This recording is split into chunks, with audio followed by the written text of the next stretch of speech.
Posisi dodo yang ibu aseso, dodo yang ibu yang unang tiyo, eba masa jauh.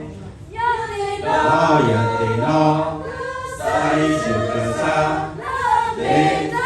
la akasa, beri wilo, oleh lepas, dan oh.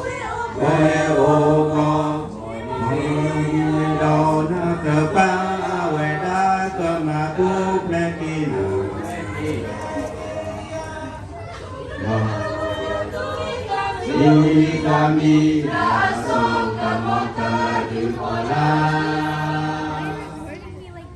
Sampai terlalu suki tapi dodo sekali melapa. Emang ada lagi rasanya naik siu. Doya lagi buku yang kita lakukan.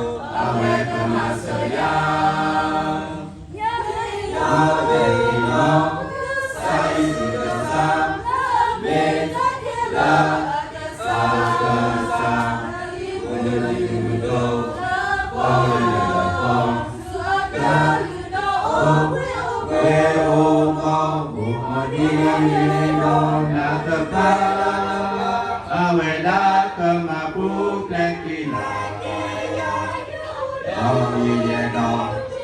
ini tadi asal pemoga di orang.